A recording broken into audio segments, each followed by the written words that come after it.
Australia and New Zealand are remembering soldiers from the two countries who fought at Gallipoli in Turkey during World War I. Events throughout Saturday mark the centenary of the landing of Australian and New Zealand Army Corps, Anzacs, at Gallipoli on Anzac Day. A service was held on the peninsula attended by dignitaries. It is estimated more than 11,400 troops from Australia and New Zealand were killed in the course of the campaign. Anzac Day is arguably the most important national occasion for Australia and New Zealand. Gallipoli holds a special place in Australian hearts. Many believe it was here Australians proved themselves the equal of any in the world, heralding the young nation's emergence onto the world stage. Read more about events during the course of the day here. Later on Saturday in London, the Queen, the Duke of Edinburgh, who is patron of the Gallipoli Association, and Prince William will be joined by senior government and military figures to lay wreaths at the Cenotaph in Whitehall.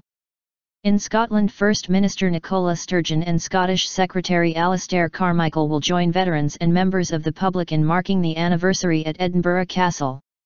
About 131,000, of whom 45,000 were Allied forces and 86,000 from Turkey, died in the campaign. The fatalities included about 25,000 British military personnel, 10,000 from France. Founding heroes. The service on Saturday morning in Gallipoli began with a performance by an Indigenous Australian didgeridoo player and Maori singers.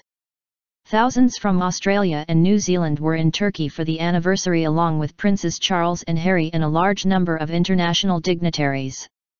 Australian Prime Minister Tony Abbott told the pre-dawn service at Gallipoli that Australian troops who fought there were the founding heroes of their country.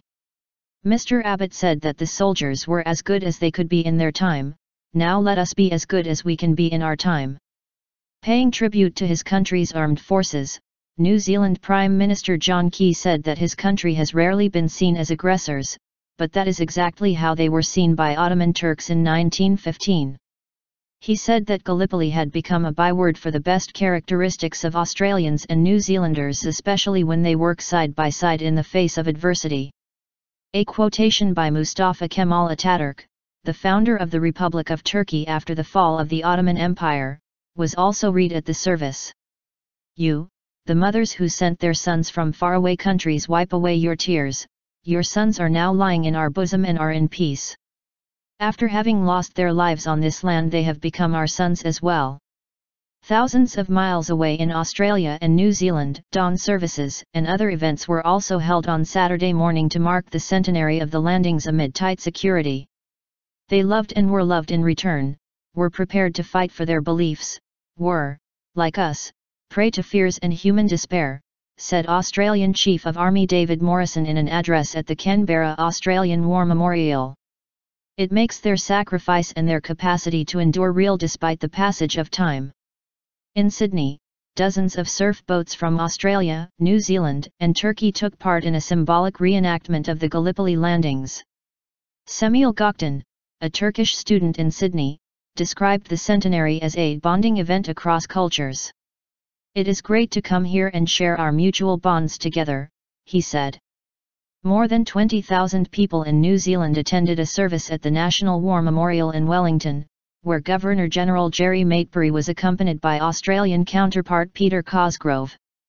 The Gallipoli invasion failed, with the Allied forces unable to advance more than a few miles inland.